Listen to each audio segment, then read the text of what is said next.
आप देख रहे हैं इंडार्क राजकुमार के साथ। इंडार्क की आज की कहानी में आगे बढ़ने से पहले अगर आपने इस कहानी का पहला भाग नहीं देखा है तो देख लें, लिंक नीचे डिस्क्रिप्शन बॉक्स में दिया गया है। तो चलिए बढ़ते हैं इस कहानी के दूसरे भाग की ओर। ये सुनने के बाद मुझे उसका बाप यानी कि वो आदमी किसी फिल्मी सौतेले बाप की तरह लगने लगा था। खैर उस वक्त मैं कुछ कर भी नहीं सकता था, लिहाजन मैं चुप ही रहा। फिर कुछ देर बाद मेरी आंख लग गई। फिर जब मेरी आंख खुली तो मैं वहीं मचान पर लेटा हुआ था। अभी मैंने आंख खोली ही थी कि मुझे उसी आदमी की बेटी नजर आई जो एक बांस के डंडे को वहीं बाकी डंडों के बीच गाड़ रही थी और उस बांस के डंडे पर भी कोई कपड़ा बंधा हुआ था। मैं अभी उसी लड़की को देख ही रहा था कि उसकी नजरें एकदम से मेरी नज़र से आकर मिली। नज़रों के मिलते ही मैं थोड़ा घबरा सा गया था।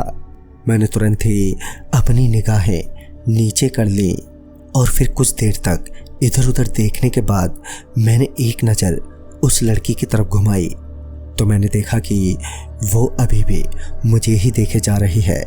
उसका उस तरह से मेरे को निहारे जाने से मेरी दिल की धड़कनों के साथ साथ मेरी बेचैनी भी बढ़ाई जा रही थी।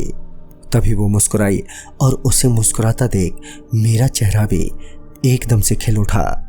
मैं अभी शर्माने में ही बिजी था कि तभी पीछे से आवाज आई, मैंने तुम्हें कहा था ना मेरी बेटी से दूर रहना।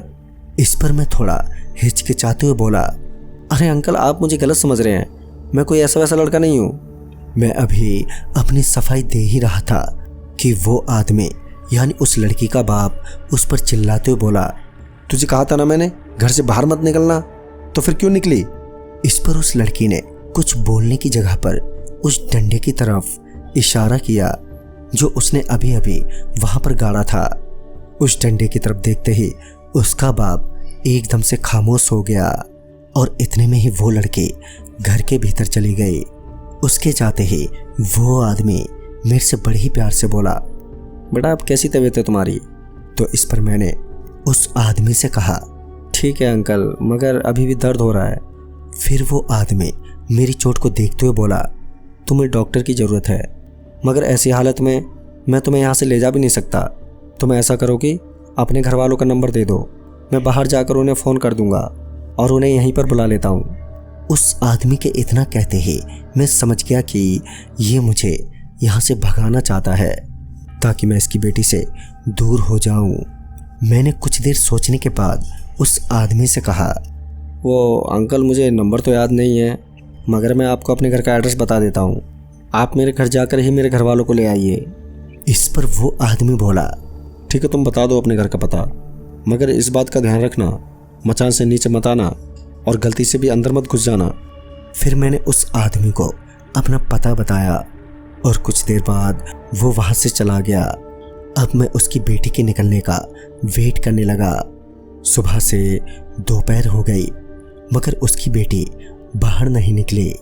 मैंने कई बार आवाज़ भी दी पानी के बहाने मगर उससे भी काम नहीं बना और मायूसी के साथ दिन का सूरज ढल गया। अब सूरज ढलने के बाद अंधेरा छाया ही था कि तभी उस घर से किसी के निकलने की आवाज़ आई।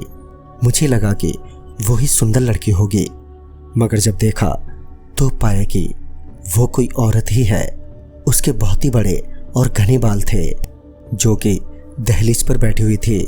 ध्यान से देखा तो पता चला कि उसके बड़े घने बाल जमीन पर लहराते हुए मेरी ओर बढ़ रहे थे कि तभी तो दोस्तों कौन थी ये लड़की और आगे इसका क्या मकसद था, ये जानने के लिए देखना न भूलें इस कहानी की अगली कड़ी।